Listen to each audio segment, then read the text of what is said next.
বাংলাদেশে নিযুক্ত সংযুক্ত আরব আমিরাতের রাষ্ট্রদূত আব্দুল্লাহ আলী আল হামুদি বৃহস্পতিবার সকালে প্রবাসী কল্যাণ ও বৈদেশিক কর্মসংস্থান প্রতিমন্ত্রী শফিকুর রহমান চৌধুরীর সাথে বৈঠক করেন।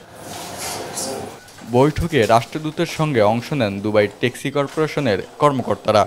মূলত বাংলাদেশের দুটি বেসরকারি রিক্রুটিং এজেন্সির মাধ্যমে চলতি বছর ১৩০০ ট্যাক্সি ড্রাইভার ও বাইক রাইডার নেয়ার বিষয়ে এই আলোচনা।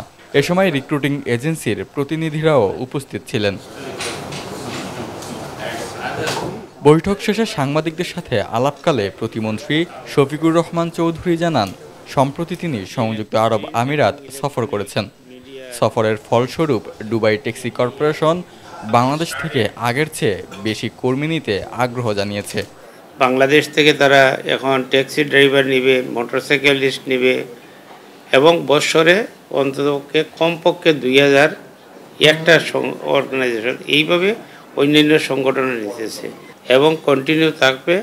এবং শুধু ট্যাক্সি ড্রাইভার নয়, মোটরসাইকেল ড্রাইভার নয়, আরও প্রফেশনাল আরও বিভিন্ন সেক্টরে আমরা মানুষ পাঠানোর ব্যবস্থা করতেছি।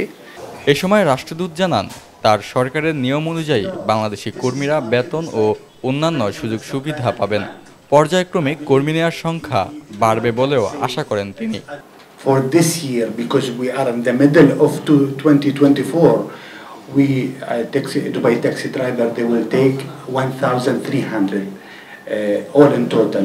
But this number will be increased by, in the future, will be approximately 2,000 yearly. What will be the salary per month? Salary and see the salary, and that will be according to our law in United Arab Emirates. But I will ensure you the contracts that they will have over there.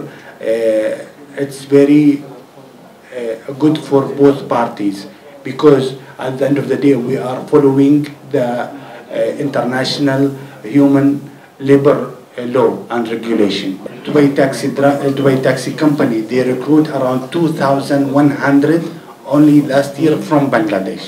এদিকে মন্ত্রণালয় সূত্রে জানা গেছে, Dubai taxi ও bike rider পেশার উল্লেখিত ১৩০০ কর্মী পাঠাবে মাত্র দুটি বেসরকারি রিক্রুটিং এজেন্সি।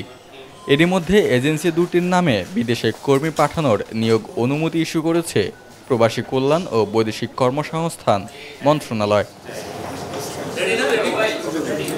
রাকিব হাওলাদার, প্রবাস বার্তা, ঢাকা।